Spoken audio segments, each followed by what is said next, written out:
Now the MCQ's number is 901.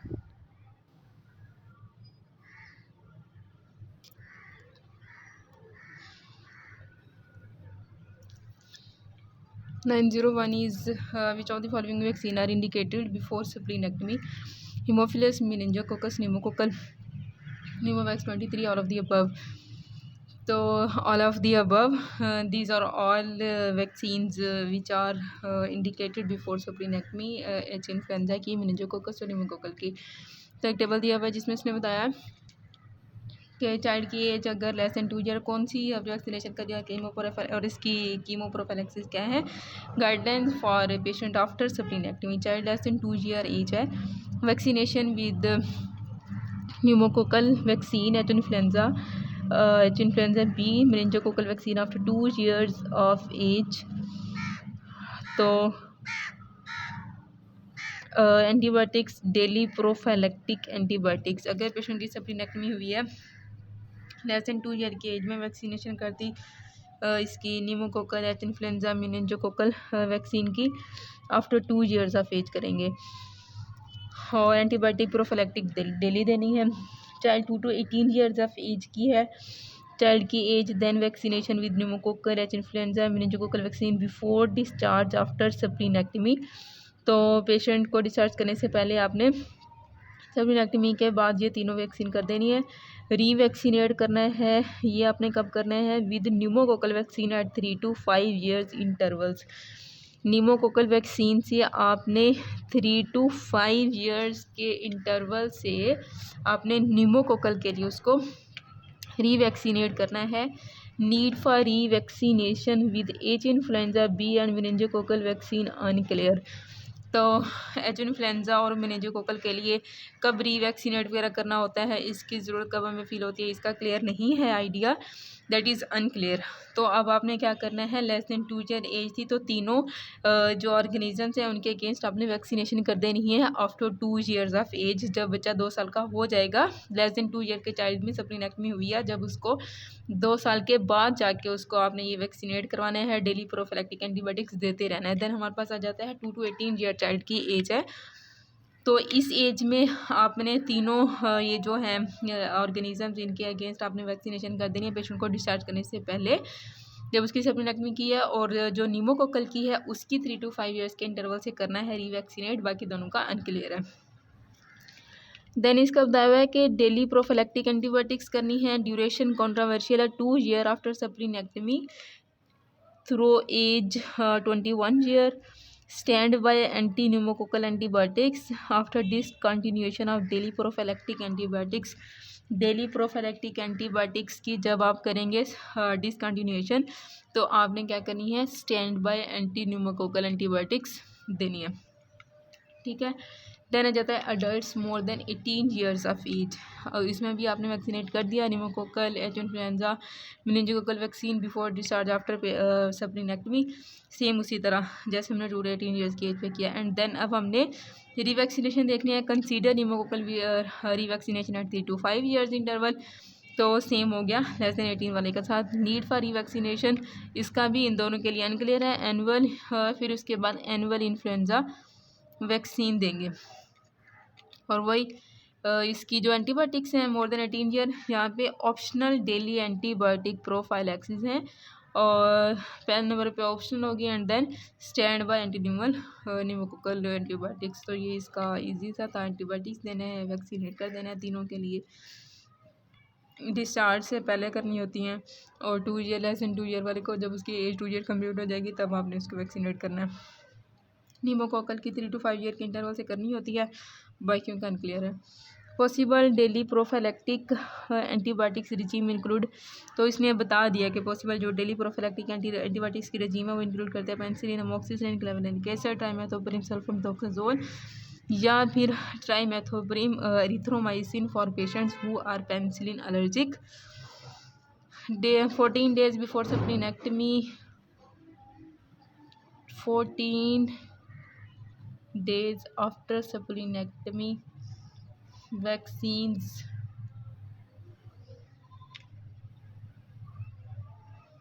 आगे vaccine के बारे में कुछ बताया। नेक्स्ट है जी 902 MCQs। Number 902 is aldosterone has which of the following effects.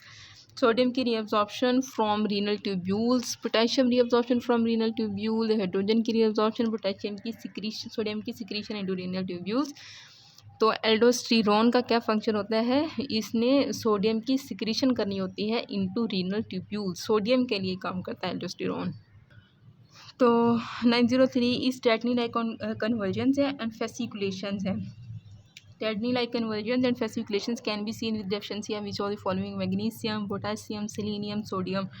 तो जो मैग्नीशियम होता है उसकी डेफिशिएंसी से हो जाएगी टेटनी लाइक कन्वर्जन्स एंड फेसिकुलेशंस, जबकि जो हाइपोकैल्सीमिया होता है उससे टाइट हो जाएगी, जिस तरह कफ रिफ्लेक्स उसमें आएगा। ये जो होता है बीपी कफ अगर अटैच करते हैं तो कंट्रैक्शन सी पेशेंट के इस पे बाजू पे फील होती है। इसी तरह फेस के ऊपर टच करते हैं तो कॉन्ट्रैक्ट होता है, तो ये कैल्शियम की वजह से फीचर्स आते हैं। जबकि मैग्नीशियम की वजह से टेटनी लाइक कन्वर्जेंस और फेसिकुलेशंस आएंगी। क्रेनियम सेपरेटेड है फ्रॉम फेस, क्रेनियम फेस से सेपरेटेड हो गया, तो ये विच टाइप ऑफ जो है ना फेस की इंजरी में होता है। लिफोर्ट टाइप 1 2 3, हेमी लिफोर्ट 1 2। तो ये क्या होता है, लिफोर्ट 3 जो होता है ना उस ये कंप्लीट होता है। ओपन बुक फ्रैक्चर शायद इसको कहते थे। तो इसमें फेस क्रेनियम से सेपरेट हो जाता है। फीटल हेड जो है during parturition undergoes which of the following: cephalhaematoma, caput succedaneum, moulding, none of the above. तो फीटल हेड पार्चुरेशन में undergoes which of the following, foetal head की क्या होती है, मोल्डिंग होती है पार्चुरेशन के पीरियड में। देन आ जाता है HB surface antibodies positive, antibodies इसके पेशेंट के अंदर बनी हुई हैं। एचबी सरफेस एंटीजन नेगेटिव हैं जो कि इन्फेक्शन को शो करी होती हैं। अगर एंटीबॉडीज़ पॉजिटिव होती हैं तो ये शो करी होती हैं कि इन्फेक्शन ठीक हो गया, पेशेंट को उसके अगेंस्ट जो है ना वो इम्यूनाइज्ड हो गया। HBV IgM है, what is the status of the person immunised, acute infection, non infectious carrier और हाईली इन्फेक्शियस कैरियर, तो ये होगा immunised. Nucleus pulposus is the remnant of which of the following primitive: streak, notochord, intermediate, somite, allantois. तो जो nucleus पल्पोसिस होता है ये remnant है इंटरमीडिएट, सोमाइट, एलेंटाइस। तो जो नोटोकॉर्ड होती है दरमियान में वो उसका नोट होता है रेमनेंट न्यूक्लियस पल्पोसिस। मतलब कि न्यूक्लियस पल्पोसिस क्या होगा, वो नोटोकॉर्ड बन जाएगी। देन आ जाता है next MCQ number is 908। Cart wheel appearance है of nucleus occur in which of the following. Nucleus की कार्ट व्हील अपीयरेंस किस में हो जाती है, B lymphocyte, D lymphocyte, neutrophils, plasma cells. तो cart wheel appearance of nucleus होती है प्लाज्मा सेल्स में। जो हमारे पास प्लाज्मा सेल्स होते हैं उनमें न्यूक्लियस की कार्ट व्हील अपीयरेंस होती है। लेफ्ट लोअर रिब्स का है fracture can give rise to damage to which of the following commonly. Left side की लोअर रिब्स के डैमेज से क्या हो सकता है, kidney, adrenal gland, spleen, diaphragm. तो लेफ्ट साइड पे हमारे पास स्प्लीन होती है, राइट पे लीवर होती है, तो स्प्लीन का डैमेज जाएगा। डायबिटिक पेशेंट है विद फोलीज कैथीटर, उसको पास किया हुआ प्रेजेंट करता है, हाई ग्रेड फीवर है, उसको सेप्सिस हुआ हुआ है। यूरिन कल्चर ग्रोथ करता है ग्रीन ब्लू कलर की colonies, which of the following is implicated. Okay, diabetic patient, Foley's catheter उसको पास है, फीवर है, सेप्सिस है, यूरिन कल्चर पे उसको ग्रीन ब्लू कॉलोनीज नज़र आ रही है। तो अब आपने बताना है ये कौन से ऑर्गेनिज्म की वजह से है, स्यूडोमोनास, इकोलाई, क्लेब्सियला, सिरेशिया। तो ये मोस्ट कॉमन डायबिटिक पेशेंट्स में कौन सा होता है, स्यूडोमोनास होगा, जिसकी वजह से। और ये ऑर्गेनिज्म हमें यूरिन कल्चर पे कैसे शो होगा, ग्रीन ब्लू कॉलोनीज होंगी स्यूडोमोनास की, और स्यूडोमोनास कॉमन होता है डायबिटिक्स में। देन हमारे पास आ जाता है कि रस्टी स्पूटम है is typical of which of the following pneumonias: mycoplasma, pneumococcus, staphylococcus, aureus, chlamydia. तो इनमें से कौन से निमोनिया का रस्टी स्पूटम होता है, ये हमने पीछे जो MCQs किए थे उसकी डिटेल में पढ़ा भी था निमोनिया की डिटेल्स में। तो इसका आंसर है pneumococcal. Unstable ankle in plantar flexion can have manifestation of which of the following. Unstable ankle in plantar flexion, तो क्या मैनिफेस्टेशन होगी, articular surface are congruent, subtalar joint की laxity, positive anterior drawer sign में ऐसा होता है, none of the above. तो अगर अनस्टेबल एंकल प्लांटर फ्लेक्शन में है तो वो मैनिफेस्टेशन शो करेगा सब टेलर ज्वाइंट लेग्जिटी की। चॉइस को सर्च करना पड़ेगा। देन हमारे पास है 40 ईयर ओल्ड वुमेन है, comes to your clinic complaining of headache है, 40 ईयर एज में, haloes around light and vomiting है, you notice ciliary injection, what would be the diagnosis? Migraine headache, cluster headache, normo pressure hydrocephalus और acute congestive glaucoma. तो इसका answer है acute congestive glaucoma. If no ciliary injection और red eye है, think of migraine unless history suggest otherwise. तो यहाँ पे हमें जो एक्यूट कंजेस्टिव ग्लाकोमा की तरफ लेके जा रहा है वो सिलरी इंजेक्शन है, और पेशेंट को ciliary injection, acute congestive glaucoma में क्या होगा, हेडेक होगा, हेलोज अराउंड लाइट होंगे, साथ में वोमिटिंग भी हो रही होगी और सिलरी इंजेक्शन होगा। तो ये एक्यूट कंजेस्टिव ग्लाकोमा के फीचर्स हैं। अगर ये ना होता, ciliary injection instead of this red eye होता, तो फिर हम मिग्रेन के बारे में सोचते हैं। उसमें मिग्रेन के यही सिम्टम्स हो गए हैं कि उसको हेडेक होगा, हेलोज अराउंड लाइट होंगे, वोमिटिंग होगी और रेड आइज होंगी उसकी। देना चाहते हैं CA-125, ये तो बहुत कॉमन है। तो ये किस में होता है, यूट्राइन, प्रोस्टेट, कॉलन, ओवेरियन। तो ओवेरियन कार्सिनोमा के लिए CA-125 होता है। Breast malignancy will most commonly present with which of the following features? Infiltration in surrounding tissues from the duct से जो है ना सराउंडिंग टिश्यूज़ में हो जाएगी इन्फिल्ट्रेशन। और नेक्स्ट है confined to duct only, papilloma with bleeding from the nipple, peau d'orange. तो अगर मैलिग्नेंसी है तो ये कैसे प्रेजेंट करेगी, मैलिग्नेंसी प्रेजेंट करेगी कि इन्फिल्ट्रेशन होगी सराउंडिंग टिश्यूज़ में from the ducts. Proliferative retinopathy is recognised by which of the following?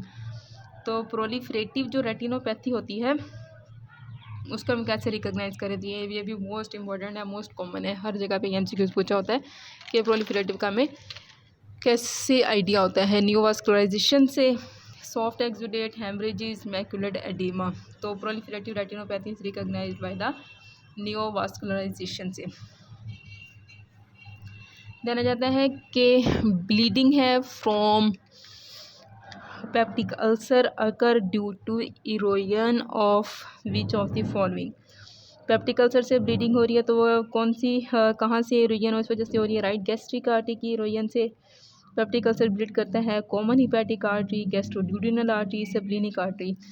तो पेप्टिक अल्सर मोस्ट कॉमन जो करवाता है ब्लीडिंग इरोजन की वजह से वो होती है मोस्ट कॉमन गैस्ट्रोड्यूडिनल आर्टरी है। देना जाता है maximum diffusion capacity in the lungs amongst the following is? Lungs के अंदर किस चीज़ की मैक्सिमम डिफ्यूज़ होने की कैपेसिटी होती है? नाइट्रोजन की, कार्बन डाइऑक्साइड की, कार्बन मोनोऑक्साइड की, ऑक्सीजन की। तो मैक्सिमम डिफ्यूजन कैपेसिटी होती है कार्बन डाइऑक्साइड की। एंड CO2 के not be measure due to its fast diffusion. तो इतनी ज़्यादा इसके फास्ट डिफ्यूजन होती है कि इसको मेजर नहीं कर सकते। It's estimated diffusion capacity is 20 times more than that of oxygen से। तो ये 20 टाइम्स मोर है कार्बन डाइऑक्साइड की। देन जाता है bird carry syndrome is suspected in a patient on OCPs which is the gold standard imaging technique? तो ये जो बर्ड कैरी सिंड्रोम है OCPs के पेशेंट में सस्पेक्टेड है, इसने बताया सिनेरियो में। और इसके लिए हम गोल्ड स्टैंडर्ड इमेजिंग कौन सी करेंगे? Ultrasound, CT, MRI, hepatic venography. तो बर्ड कैरी सिंड्रोम में हमने ये वेसल्स देखनी होती हैं तो हम इसका विनोग्राफी करवाएंगे, ये इसका गोल्ड स्टैंडर्ड है। देन हमारे पास आ जाता है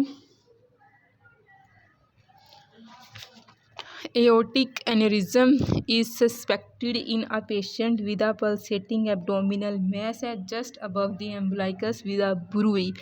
What is the gold standard imaging technique?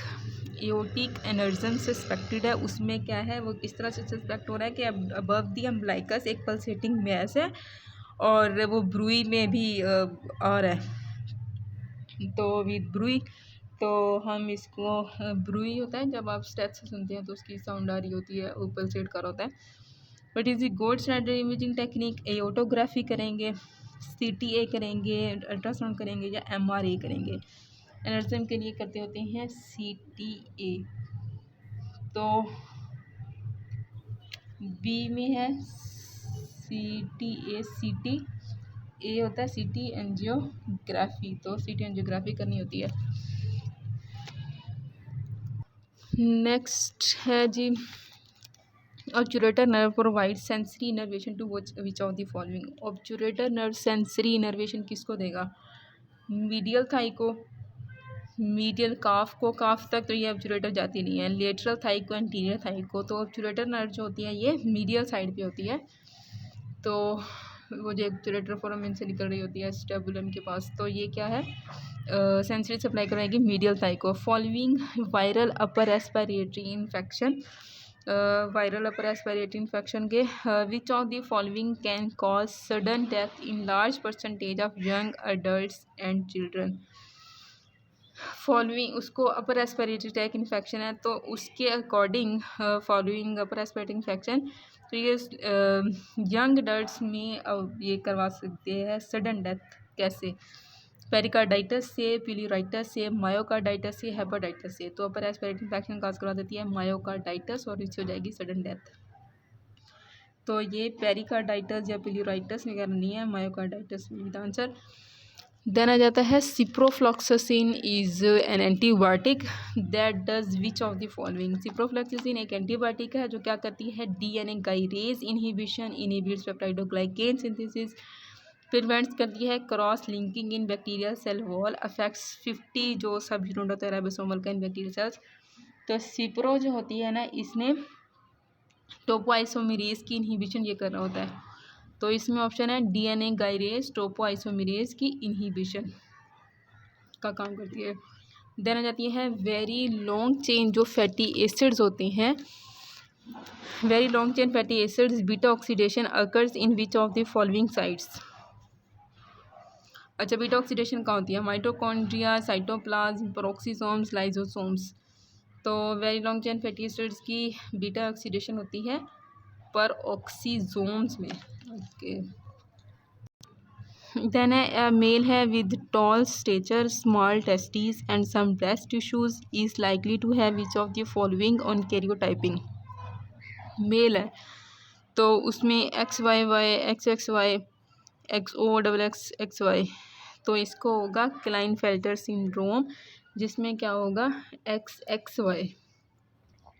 Toll stature, small testis, some breast, तो ये हो जाएगा क्लाइनफेल्टर सिंड्रोम का feature. Haemophilia A has what percentage chance of getting genetic transmission, has what percentage chance of getting transmission. Haemophilia का कितने percent chance होता है? 50, 75, 0, 25, तो इसका परसेंटेज में चांस होगा 25%. A 1-year-old child presents to you with failure to thrive, progressive cyanosis, tachypnea and left ventricular hypertrophy. Which of the following defects are you suspecting? 1 year child है जिसको है failure to thrive, progressive cyanosis, tachypnoea, left ventricular की hypertrophy, LVH भी है। तो ये features किसके होंगे? TOF tricuspid atresia, Ebstein's anomaly, TAPVR, तो ये होगा ट्राइकस्पिड एट्रेजिया में। अगर एट्रेजिया की कंडीशन होगी तो वो प्रोग्रेसिव सियानोसिस, टेकिपनिया और LVH की तरफ लेके जाएगी। देन है मल्टीपल फ्रैक्चर्स हैं यंग चाइल्ड में विद ब्रिटल बोन्स हैं एंड सस्पेक्टेड टाइप 1 कोलेजन का डिफेक्ट्स है। तो which of the following are suspecting, इसको क्या कहते हैं? Osteogenesis imperfecta, Marfan syndrome, Ehlers Danlos syndrome. तो अगर टाइप 1 कोलेजन की डेफिशिएंसी होती है जिसमें ब्रिटल बोन्स होती हैं तो ये मल्टीपल फ्रैक्चर्स कॉज करवा रहा होता है, इसको कहते हैं osteogenesis imperfecta. 929 MCQs is recurrent abortions workup should include which of the following where a genetic cause is suspected।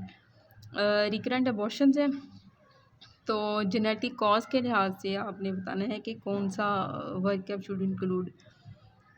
हिस्टेरोसल्पिंजोग्राम, parental karyotyping, cardiolipin antibodies, hysteroscopy. तो अगर आपने जेनेटिक कॉजेज़ के लिहाज से करना है तो फिर आप करेंगे पेरेंटल कैरियोटाइपिंग। देन आ जाता है